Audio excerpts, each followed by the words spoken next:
Thank you so much, Monroe, for the kind introduction. You set a high bar, and I was talking about you. But thank you too for your leadership and everything you're doing with Strive, and also legislator. I'm a recovering state rep, and so I completely understand the pain you go through every day to balance it all. And thank you for the work you do, and just so grateful to be here with Strive together. And before I start, I just want to take a moment to recognize the incredible team I have here with me today.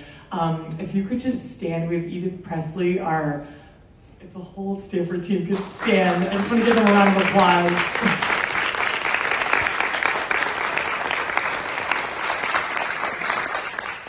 We're so grateful to be a member of this network, and I just want to thank our Stanford team for the work you're doing every single day on the ground to advance equity in our city. And also our Chief of Staff, Bridget Fox, who's here today. She helps me run the city every day, but importantly for this context, she was also the former president of Cradle to Career in Stanford, and so is really working to bring that collective impact model to our city government.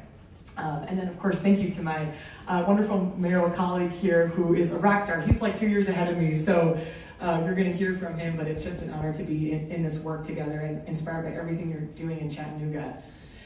So yeah, I'll give an overview of the city of Stanford and what we're working on. So I've been mayor for about 8 months, so still fairly new. Stanford, Connecticut, for those who don't know, is the second largest, fastest growing city in Connecticut. We're the 5th most diverse city in the nation, and the 15th most diverse for our size. So we have an incredible population that comes from all over the world that speaks 70 different languages in our city. 30% of our population was foreign born. We have a vibrant and strong immigrant community, and I think that's one of the strongest assets we have in our city. But it's also something that we need to work on, making sure that everyone feels their voices heard, everyone feels that they have a seat at the table. And so my top goal as mayor is to make sure we're building a more equitable, inclusive, vibrant city where everyone can thrive. So it's an incredible honor to be mayor so far. It's much more than just filling potholes. And as you all know, true work really happens at the local level, and it's an absolute privilege to get to be in this seat where we can directly impact the daily lives of our residents and our constituents. And I think, some of the top things that we're working on right now, one is advancing economic prosperity for everyone in our city, particularly as we come out of this pandemic, making sure that those who were hit hardest aren't left behind, particularly looking at the inequalities that we saw during the pandemic that were exacerbated, but we know have existed for far too long. The fact that Black people in our city were dying at 3 times the rate of white people, the fact that unemployment rates soared for our Latino and Black households at a rate of double the rate of whites, that the health inequities that we saw, the food insecurity, the housing insecurity, all of these challenges we're working hard to tackle right now so that we make sure that it doesn't need to take a crisis to put a spotlight on those challenges, and that we're tackling those root causes every single day. So it's an honor to be in this work, and really looking forward to the discussion today. Thank you, Thank you very much, and I would echo everything Mayor Simmons said. Monroe, a huge admirer of yours and what you guys are doing in Oklahoma, and shout out to Josh Davis, who snuck in the room here. Small world observation here. Josh actually went to school with my wife Jenny all the way through in Oxford, Mississippi. They were childhood friends and had birthday parties together. Josh graduated cheating on her off the papers probably. Okay. I don't know. You'll have to ask Jenny about that. And also here with us is Carrie Randolph. She somewhere. Carrie, stand up. Hello. Carrie is leads our effort, Chattanooga 2.0, which is a Cradle to Career initiative in Chattanooga, and which is actually how I wound up in politics. I was on the board. I did a lot of nonprofit work in Chattanooga. I was the chairman of our community foundation, on the board of the Benwood Foundation, which was a large funder for educational initiatives. I was on the executive committee for Chattanooga 2.0, which oddly enough in Chattanooga lived under our Chamber of Commerce, because they were focused on the workforce side of things. And that experience really opened my eyes and made me realize that that educational mobility, that educational equity was at the heart of all of our problems in Chattanooga. I mean, Chattanooga is a southern city, about 30% African American, 6% white. We had a pretty big undercount of the Latino population in the last census. I'm pretty sure 10-15% Latino. But again, being a southern city, we are, I'm reminded of that James Baldwin quote. If you're gonna claim the birthright, you have to accept the inheritance. And it's really true of every American city, but particularly in southern cities. I mean, it's really the core of the work. The irony in Chattanooga is the city is not involved in the K-12 funding formula. So our focus is very specifically on early childhood. But for the first time since we had a school merger 25 years ago, we allocated, almost $2 million to just give to the public system to fill gaps. And we'll, I guess, unpack this later, where we felt like they needed in city schools. I mean, my approach coming into the mayor's office was that, schools in the city are city schools, whether or not we're involved in the funding or not, and that we have to focus on economic mobility and the problem of concentrated poverty. And so that's what got me in the mayor's office to begin with. Was never in politics before, just kind of, some of you probably in the plenary yesterday and heard Dr. West talk about finding your voice. Well, I found mine, and that's what led me there. Right. We are all happy that you're there. I failed to mention that you also went to a substandard school. He's a graduate of Columbia. Maybe some people have heard of that one. And also Emory, which is a great school in Atlanta. I guess where I would like to start with giving you the two of your thoughts. Right now in certain parts of the country, I know this is probably a conversation in Tennessee around critical race theory, and folks maybe not wanting to be very open about the history of this country. You kind of alluded to it and what it means for us today. How are you all working to center this conversation around race equity and do it in a way where it's a more unifying conversation, more so than the divisive one? I don't know if you want to jump in. Yeah. Well, it's a great question. One of the books that, and it was a book that led me to kind of run for mayor. There were a few things that sort of pushed me over the edge into this madness. But it was a book called The New Localism by a guy named Bruce Katz. And the thesis of the book was really that localism is the antidote to this toxic populism that's dividing the country. And again, I was very much inspired by Dr. West's comment yesterday. It was transformative for those of you over there, but it's hard to hate up close. And if people will just focus on each other and their neighbors and the people they're sitting with at their kids' basketball games, and turn off their cable news, right? And focus on solving common problems together and what brings them together, not what divides them. You can make progress. And as well, I like to focus on the utility, very frankly, of anti-racism and on this work, because it doesn't work, right? I mean, Chattanooga is a functionally segregated city in so many ways, and it doesn't work for all the white folks in the suburbs that complain about public safety and all. We need to create a city that works for everybody, right? So, coming into office, I kind of laid it all out in something called a One Chattanooga plan. I won't bore you with the details. It's on the city website if you want to look at it. But it's 40 pages of strategic document that just says, here's what we're going to do in the next 4 years or 8 years. I can't do more than 8.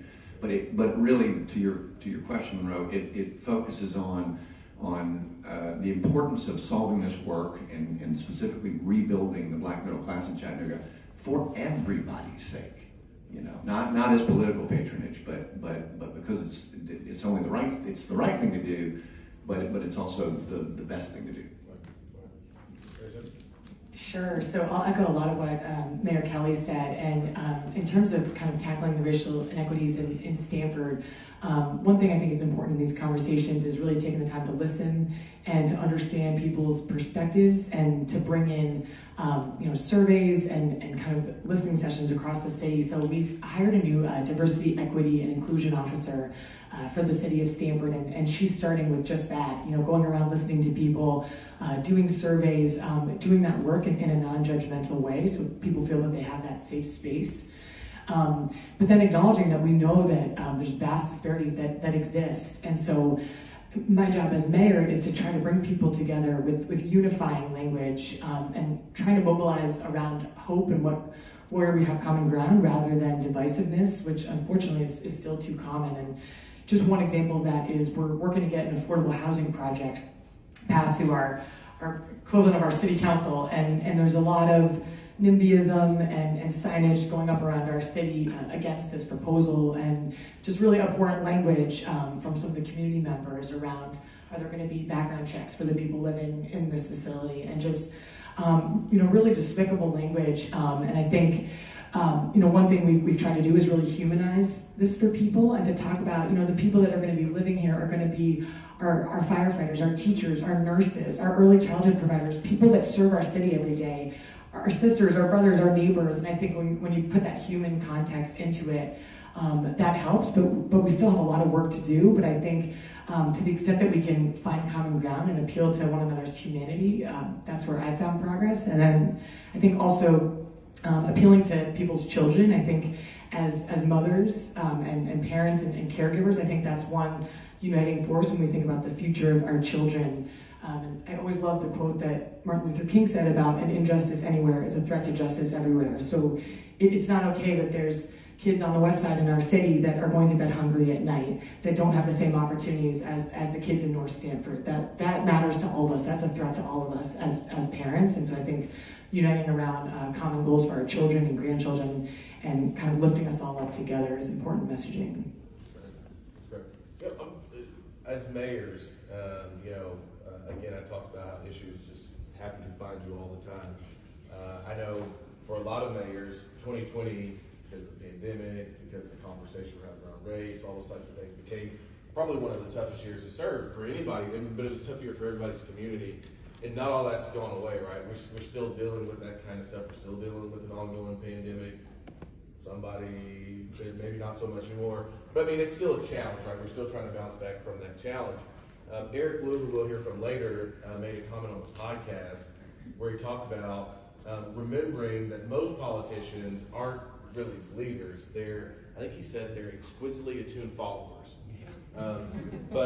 But mayors oftentimes you don't have the freedom to be a follower because you have to lead. So I'm wondering with that, like, what are the non-negotiables? What are where you draw a line in the sand on these conversations, whether it's what you're going to take into this affordable housing issue, or whether it's filling potholes, whatever the case may be. Like, what's kind of that center? What's that North Star for the two of you as you address all these issues, the ones that are known and maybe the unknowns? Well, it's a great point, and I do think one of the I wasn't surprised by many things coming into office, but one of the things I was surprised by is the vast difference between, and Caroline, Mayor Simmons would know better than anybody, between legislative politics and executive politics. We had dinner last night, we're talking a little about this, but, LBJ famously said on one of his worst days, it could be worse, I could be a mayor, right? There's nowhere to hide, right? And you're running a large organization, and you do have to lead, right? And as Jenny knows, I'm aware that my staff lives in fear of me with a microphone in my hand without a script in front of me, because but look, I'm very plain spoken, and as I was talking to Jessica here at this first table, I found my voice, right, and felt that calling to run, and laid out my non-negotiables in that one Chattanooga plan, and so really felt like, and I won, 60-40. So this is what I'm doing, folks. I told you here's what I'm doing. If you don't see it, I'm sorry. If you don't like it, vote me out. But we're going to focus on equity. We're going to put these difficult problems on the table, and we're going to beat on them until they move in the right direction. And if it makes you uncomfortable, I'm sorry. And so I will say I don't have future political ambition. I don't begrudge those that do. Would never say never. I think Jenny might say never. But what say you, Jenny? But so that was the thing for me. I wanted to put it out there and kind of lash myself to the mast. And not that I wouldn't change elements of the plan, but we know what they are. They're affordable housing. They are rebuilding the black middle class. They are, early childhood. I mean, again, early childhood. I was very disappointed that Build Back Better didn't pass, that we weren't able to expand early childhood seats, because I'm personally convinced, and that's where the city of Chattanooga do the most good, is expanding affordable, accessible, quality early childhood education. So we're very focused on that too, and we'll get there one way or the other. I have an additional question before we go to Mayor Simmons. That conversation that you have. 'Cause I know